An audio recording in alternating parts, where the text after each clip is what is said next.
CH25 पहली नज़र का प्यार। पहली नज़र का प्यार। रेस्टोरेंट में अभय और अनाया पहली बार मिलते हैं। वो दोनों एक दूसरे से अट्रैक्ट होते हैं। आप भी तो कुछ नहीं खा रहे हैं, अनाया ने धीमी आवाज में कहा। उसकी आवाज में एक तरह का अट्रैक्शन था, जिसके कारण अभय उसकी तरफ और अट्रैक्ट हो रहा था। तो क्या आप ये चाहती है कि पहले मैं खाऊं फिर आप खाएंगी? अभय ने कहा। वो बस अनाया से बात करता रहना चाहता था। नहीं, मेरा मतलब वो नहीं था, अनाया ने कहा और शर्माते हुए अपना सिर झुका लिया। उसे भी अभय की कंपनी बहुत महसूस करवा रही थी। उसने आज तक कभी इतना अच्छा फील नहीं किया था। ठीक है, लो मैं खाना स्टार्ट करता हूँ। इतना कहकर अभय ने थोड़ा सा खाना अपनी प्लेट में ले लिया और बाउल को अनाया की तरफ खिसका दिया। अनाया ने भी थोड़ा सा खाना अपनी प्लेट में ले लिया। वैसे तो उन दोनों की भूख खत्म हो चुकी थी, लेकिन वो खाने के बहाने एक दूसरे से बात करना चाहते थे। उन दोनों ने खाना स्टार्ट कर दिया और बीच बीच में एक दूसरे को भी देख रहे थे। अभय का मन इस वक्त खुशी से झूम रहा था, वहीं अनाया भी शर्म से गुलाबी हो रही थी। खाना फिनिश करके वो दोनों हाथ धोने के लिए वॉशरूम की तरफ चले गए। जब वहां आईने में अनाया ने अपना चेहरा देखा तो वो खुद से कहने लगी, आज क्या हो गया है मुझे? मैं अभय से कुछ देर पहले ही तो मिली हूं, फिर वो मुझे इतना अपना सा क्यों लग रहा है? यही सोचते सोचते उसके चेहरे और स्माइल आ गई। उसे ये भी ध्यान नहीं था कि उसके पास ही अभय भी खड़ा है। अभय ने जब उसे ऐसे देखा तो उसने पूछा, क्या आप ठीक है? हाँ, मैं बिल्कुल ठीक हूँ, अनाया ने खुद को शांत किया और नज़र बचाते हुए अभय से कहा। वो दोनों वहां से वापस टेबल के पास आए। उन्होंने देखा कि दिशान और पलक आसपास कहीं नहीं दिख रहे हैं, तो अभय ने कहा, ये दोनों कहाँ गए? अभय ने दिशान को फ़ोन किया, लेकिन फ़ोन वहीं टेबल पर ही रखा था। दिशान और पलक दोनों अपना फ़ोन यहीं भूल गए थे। बाहर देखते हैं, शायद वहां हो, अनाया ने कहा। उन दोनों ने दिशान और पलक का फ़ोन अपने अपने पास रखा और वो दोनों बाहर गार्डन की तरफ आ गए। अभय ने देखा कि वहां कुछ दूरी पर लोगों की भीड़ लगी है। उसने अनाया से कहा कि वहां शायद कुछ हुआ है, आओ देखते हैं। अनाया भी अभय के साथ वहां चली गई। दिशान और पलक जब गार्डन में घूमते घूमते दूर तक निकल गए थे तो वहां कुछ गुंडे किसी लड़की को परेशान कर रहे थे। दिशान बहुत बहादुर है, इसलिए वो उन गुंडों को धमकाने के लिए उनके पास चला गया था। उन गुंडों ने जब दिशान को अपनी ओर आते देखा तो वो गुस्सा हो गए और उन्होंने दिशान को घेर लिया था। ये सब देखकर वहां आसपास लोग जमा हो गए थे। वो गुंडे शर्मा फैमिली से रिलेटेड थे, इसलिए कोई भी भीड़ में से आगे आने की हिम्मत नहीं कर पा रहा था। इतने सारे गुंडों को दिशान के आसपास देखकर पलक भी घबराहट के कारण वहीं खड़ी रह गई थी। उसके पास फोन भी नहीं था। उनमें से एक गुंडे ने अपनी गाड़ी से हॉकी निकाली और दिशान पर हमला करने के लिए आगे बढ़ा। उसने जैसे ही दिशान पर हमला किया, बीच में किसी ने आकर हाथ से उसकी हॉकी को पकड़ लिया। ये अभय था। अभय और अनाया जब भीड़ के पास आए तो अभय को वहां दिशान गुंडों से घिरा हुआ दिखा, इसलिए वो दौड़कर दिशान के पास आ गया और उस हॉकी को दिशान से टच होने से पहले ही अपने हाथ से रोक दिया था। अभय ने अपने एक पैर से हल्का सा उस आदमी को पुश किया तो कुछ दूर जाकर गिरा। ये देखते ही वहां खड़े लोगों में बातें होने लगी। अभय को वहां कोई नहीं जानता था, इसलिए किसी को नहीं पता था कि वो कौन है और वो शर्मा फैमिली के गार्ड्स को मारने की हिम्मत कैसे कर सकता है। वहीं जब अभय ने दिशान की तरफ देखा तो उसके चेहरे पर बिल्कुल डर नहीं था, वो हैरानी के साथ अभय को देख रहा था। अभय ने उससे पूछा, तुम ठीक हो ना दिशान? हाँ, मैं बिल्कुल ठीक हूँ अभय, तुम्हें कहीं चोट तो नहीं आई? दिशान ने पूछा। नहीं, मैं बिल्कुल ठीक हूँ, तुम पलक और अनाया को संभालो, मैं इन्हें देखता हूँ, अभय ने कहा। लेकिन अभय तुम अकेले, दिशान कुछ कहने वाला था कि तभी अभय उन गुंडों की तरफ आगे बढ़ गया। दिशान ने भी पलक और अनाया को साथ लेकर एक तरफ खड़ा हो गया। ए लड़के, तुझे मरने से डर नहीं लगता क्या? तू जानता भी है हम कौन है? उन गुंडों में से एक ने कहा। वो शायद उनका लीडर था। उस गुंडे की बात सुनकर अभय को हंसी आ गई। अभी कल ही तो एक आदमी ने उससे यही बात कही थी और अभय ने उसका क्या हाल किया था। वहीं अनाया इस समय बहुत टेंशन में लग रही थी। वो यही सोच रही थी कि अगर इन गुंडों ने अभय को चोट पहुंचाई तो वो बेचारी कहाँ जानती थी कि अभय के सामने तो ये सब बच्चे थे। ऐसे 100 लोगों से भी अभय एक साथ लड़ सकता था। अभय को हंसता हुआ देखकर एक गुंडे ने अभय पर लोहे की रॉड से अटैक किया। उस गुंडे ने जैसे ही अटैक किया, अनाया के मुंह से निकला, अभय ध्यान से, और उसने अपनी आंखें बंद कर ली। अभय ने उस गुंडे की रॉड को अपने हाथ से ब्लॉक किया और उसे एक पंच किया, जिससे उसके सारे दांत टूट गए और उसकी नाक से खून बहने लगा। उसे चक्कर आने लगे और वो वहीं जमीन पर बैठ गया। क्या अभय सारे गुंडों से लड़ पाएगा? क्या अभय को चोट लगी है? जानिए अगले एपिसोड में। CH-26 क्या हो रहा है मुझे? क्या हो रहा है मुझे? रेस्टोरेंट में दिशान मुसीबत में फंस जाता है। अभय दिशान को बचाने के लिए फाइट करता है। अभय अनाया के मुंह से अपने लिए फिक्र सुनकर बहुत खुश हो गया। उसने अनाया की तरफ देखा, जो अपने हाथों से अपनी आंखों को बंद करके खड़ी थी। अभय के चेहरे पर स्माइल आ गई। पलक ने अनाया के कान में धीरे से कहा, क्या हुआ अनाया? पलक की बात सुनकर अनाया ने अपने हटाकर देखा कि अभय ठीक ठाक वहीं खड़ा है और वो आदमी नीचे जमीन पर बैठा है। ये देखकर अनाया की सांस में सांस आई, लेकिन उसने जब देखा कि अभय उसे ही देख रहा है तो शर्म के कारण ब्लश करने लगी। दिशान और पलक भी अभय को देखकर उसकी फाइटिंग का मजा लेने लगे। पलक ने जब देखा कि अनाया के चेहरे पर अजीब एक्सप्रेशन है तो उसने पूछा कि अनाया क्या हुआ तुझे? नहीं कुछ नहीं, वो बस मैं थोड़ा घबरा गई थी, अनाया ने धीरे से कहा। उसने खुद से कहा, आज मुझे हो क्या गया है? मैं अभय की तरफ इतनी अट्रैक्ट क्यों हो रही हूं? वहीं अभय को ऐसे देखकर वो सभी गुंडे उस पर एक साथ अटैक करने के लिए आगे बढ़े, लेकिन कुछ ही सेकंड में वो सभी जमीन पर गिरे हुए थे। किसी को कुछ समझ ही नहीं आया कि वहां अभी अभी क्या हुआ।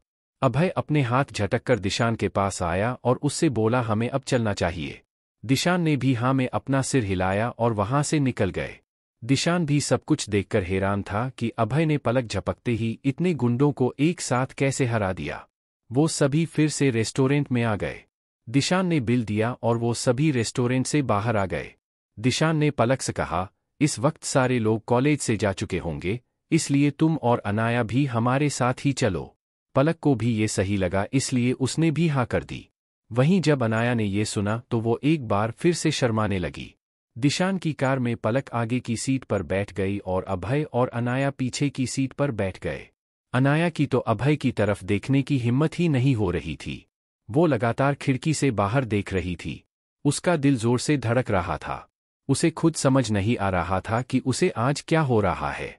वहीं अभय इस वक्त बिल्कुल शांत बैठा था। वो बीच बीच में अनाया को भी देख रहा था। अभय ने अचानक दिशान से पूछा, दिशान ये गुंडे कौन थे और शर्मा फैमिली से हर कोई इतना डरता क्यों है? अभय की बात सुनकर सभी का ध्यान अभय की तरफ आ गया। दिशान ने कहा, शर्मा फैमिली देहरादून की सबसे पावरफुल फैमिली में से है।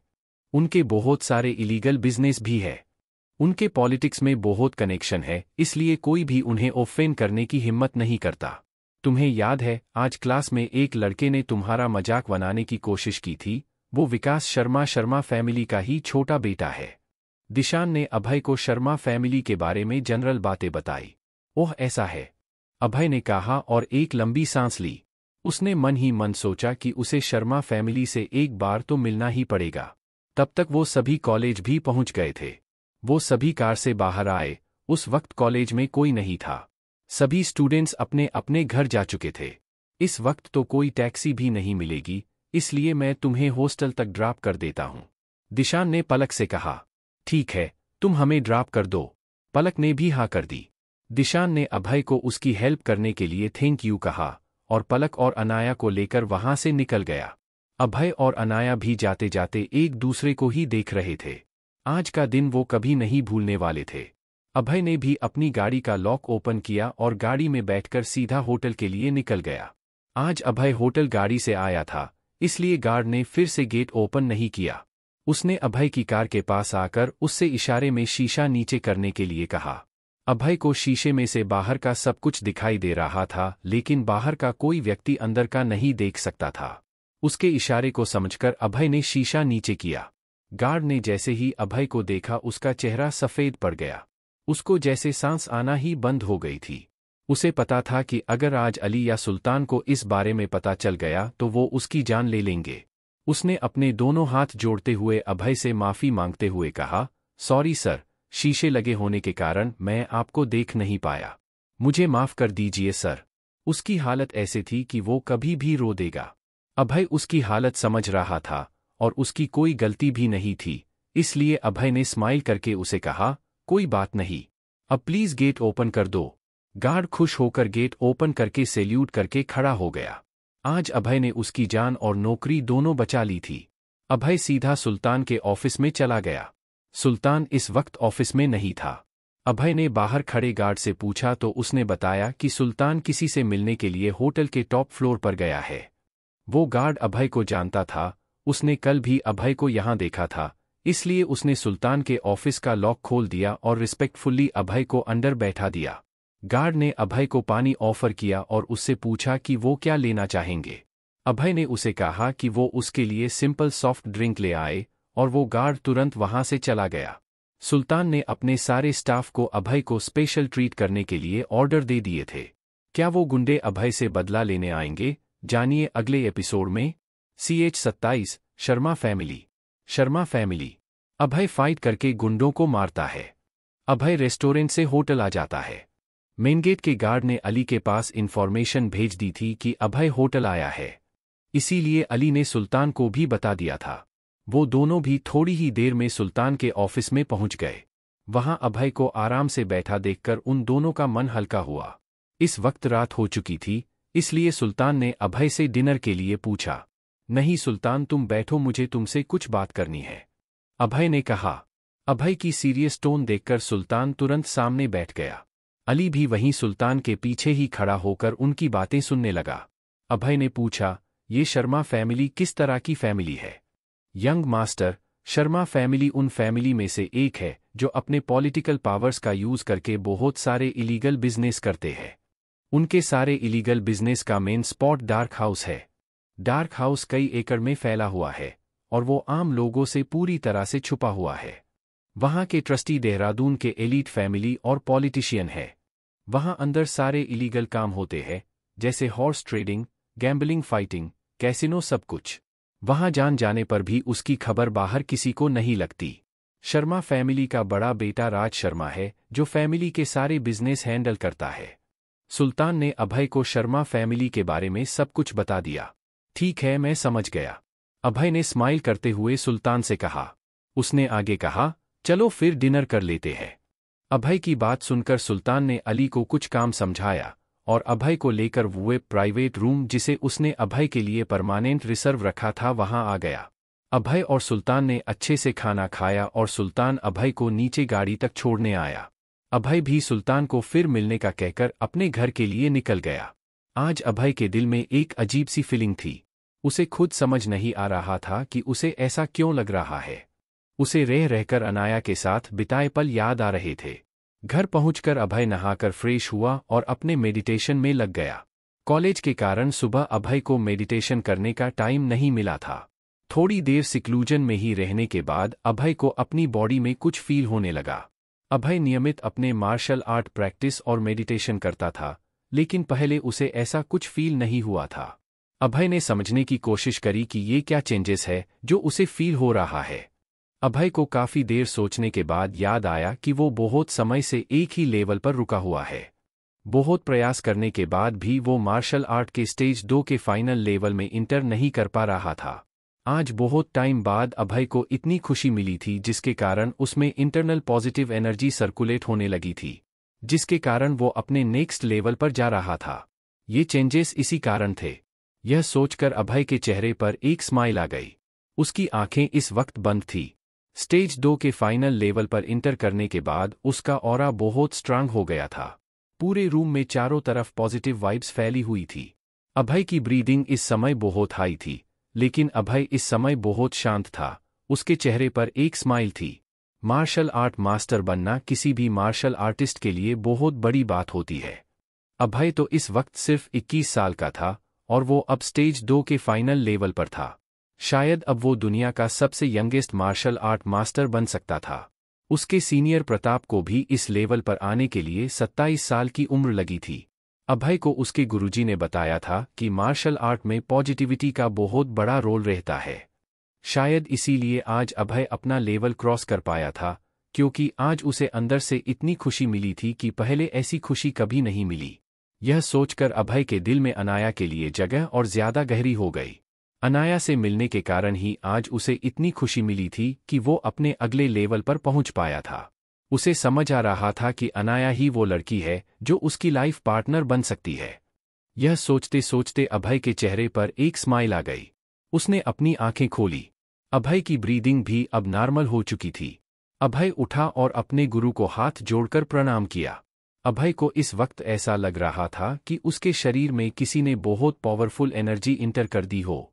अभय ने बलराज को फोन लगाया। वो अपने पिता को बताना चाहता था कि उसने अपना मार्शल आर्ट का करंट लेवल क्रॉस करके फाइनल लेवल में इंटर कर लिया है। बलराज इस बात को समझ सकते थे क्योंकि वो खुद भी एक मार्शल आर्टिस्ट थे। उन्होंने फोन उठाया और अभय से उसके हालचाल पूछे। अभय ने बहुत खुश होते हुए उन्हें बताया कि डैड, मैंने मार्शल आर्ट के स्टेज 2 के फाइनल लेवल में इंटर कर लिया है।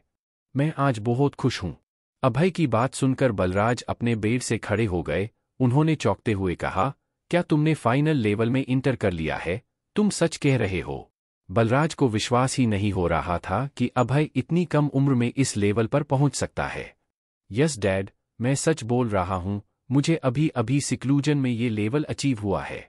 अभय ने कहा, ये तो बहुत बड़ी बात है बेटा, मैं वापस इंडिया आकर तुमसे मिलने वहां आऊंगा। बलराज ने कहा, ओके डैड। इतना कहकर अभय ने फोन काट दिया। क्या अभय अनाया को अपनी दिल की बात बता पाएगा? क्या अभय और अनाया एक हो पाएंगे? जानिए अगले एपिसोड में।